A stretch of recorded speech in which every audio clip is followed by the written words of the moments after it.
Hello, everyone. Hope and pray that you're doing well. So I am here with Chad McDonald.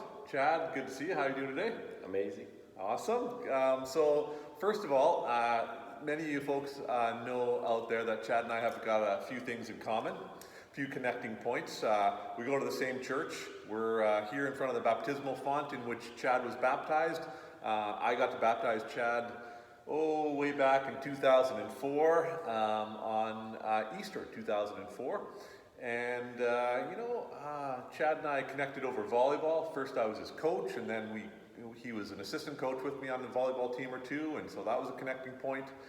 And then, this summer we were together in the hospital, and we realized that we both, when we see a guy biking down the street, and he's on a bicycle, and the bicycle has tires that are not fully inflated, we both kind of get this kind of panicked feeling where we're thinking that this guy's wasting all sorts of energy, right? Like he should get his tires pumped up, and we literally are tempted to go grab a pump and bring it to the guy and help him pump up his tires because his tires are so underinflated. It happens way more often than, is it true? Yeah. Okay, yeah. So anyways, but you probably also know that Chad is the recipient of a kidney donation from me. And so Chad, tell me a little bit about how you're doing physically as a result following that kidney transplant.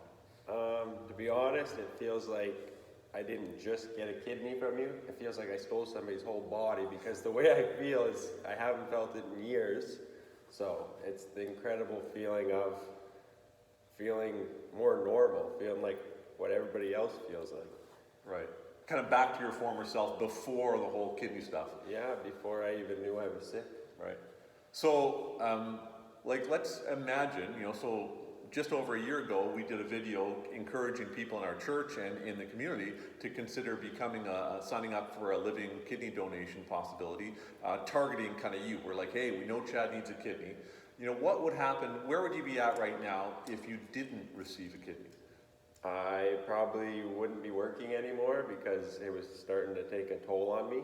Being on dialysis and working at the same time was just a lot. I was starting to lose courage and strength. I was getting tired, and it just wasn't a good atmosphere inside of me. Mm-hmm.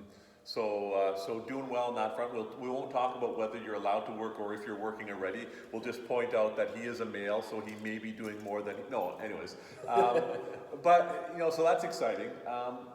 But also, this is part of this journey has been a bit of a faith journey too, and kind of a community, and you think about healing and where that comes from. Talk a little bit about that. If it wasn't for my friends, my family, my church community, I wouldn't have made it through it. It was everybody's support at the end of the day that pushed me to keep going with it, for sure. And imagine that there, in the dialysis ward, even in our hospital, you've met some folks, but there's other folks, that maybe you met in the nephrology.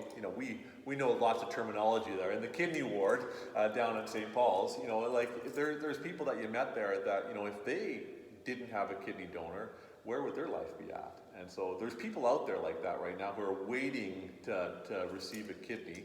Some will receive it through, a cadaver donor, somebody who's deceased, and some will receive it through a live donor. So this little video is just to encourage you to think about becoming a living kidney donor. Now, in our case, we had like a target. We're like, Chad needs a kidney. Let's all get tested to see if we're a match. Okay, we're a match. Well, let's kind of proceed on. But there are other ways as well, right? You can have a bunch of people out there who decide, hey, we're gonna just get ourselves tested to see if there's any people that need to receive a kidney from me, because I might be a match anonymously for somebody out there who needs to receive a kidney. And so, did you meet any people other than yourself in the ward who had received a kidney? Yep. Okay. And they were in the same boat as I was. They were feeling what they've never felt in forever.